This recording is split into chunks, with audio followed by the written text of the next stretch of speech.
my old friend, Troy Miller. He was once a producer for this program and others, and we worked very closely together. He helped edit the last hours of Ancient Sunlight, in fact, the third edition of it.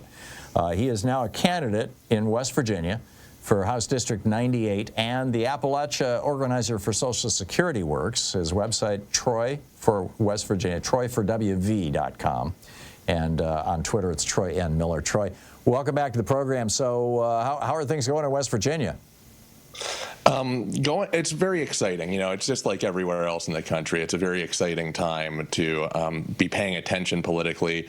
Our early voting numbers are quite high, and some of that's because of they changed the rules for absentee ballots since 2020.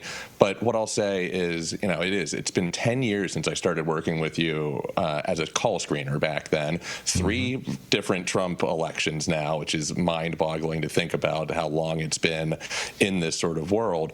And as your callers have been coming in and saying, you know, there's a lot of excitement for Harris Walz here in West Virginia. I am under no illusion that Donald Trump will win the electoral votes in this state, and he'll win the popular vote in this state.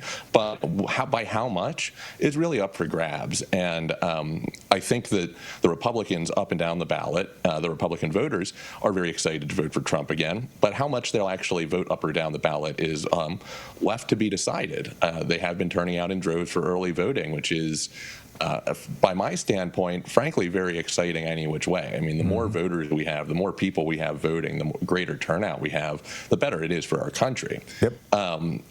And it's on the eve of Election Day. This is my first time running as a candidate in a partisan election that wasn't just within the Democratic Party.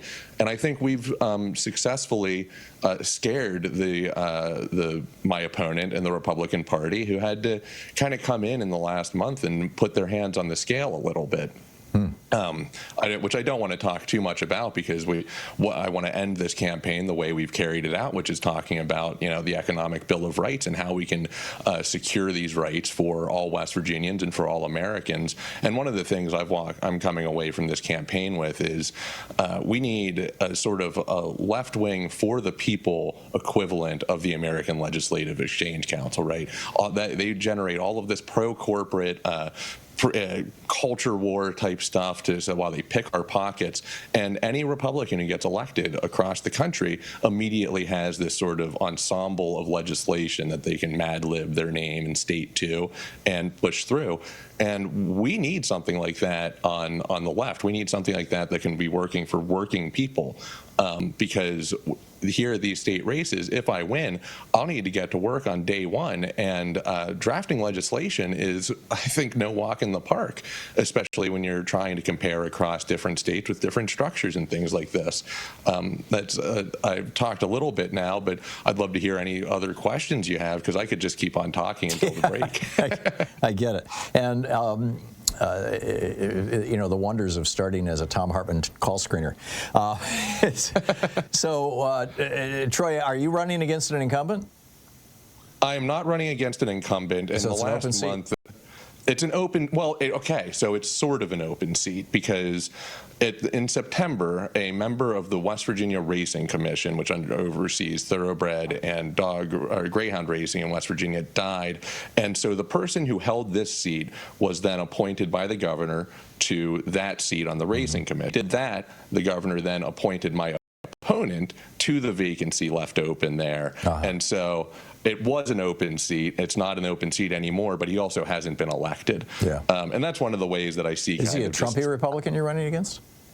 That's how he's kind of run himself. I mean, they've tried to, in Jefferson County, it's very interesting because, and I imagine this is true across the country, when Republicans get into power, they really are out for money and power locally. And so all of a sudden, recently, there's been a lot of pushback against the Republican establishment. And so everyone's trying to be as Trumpy as possible without being necessarily in with the establishment Republicans here, Oh, that's interesting. and also trying to appeal to the moderate. The independents will ultimately decide this race. By registration, the Republicans could easily win it, but frankly, I think I might get a number of Republican votes from his primary opponent and people who supported her. It's a very interesting dynamic. Yeah, fascinating. And I'm assuming that Jim Justice, the governor who's running for the Senate, the Republican, is almost certainly going to win the Senate seat, right? This is, you know, he's proclaimed that, certainly. His opponent, Glenn Elliott, has done a lot of good work. He's put and worked at 55 counties. He's talked to thousands and thousands of voters.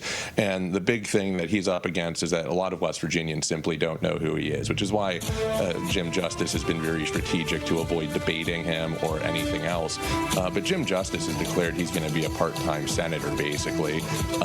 And it's a real shame that we're going to... Just like the guy he's replacing. All righty. Troy Miller. Check out Troy's website, troyforwv.com, and Troy N. Miller on Twitter. Troy, good luck. Good luck, my friend. Thank you, and I'll take your line. Get out there, get active. The conversation wouldn't be happening if I weren't running. He would have already won the seat, and so Thom Hartmann. thank you. There you go.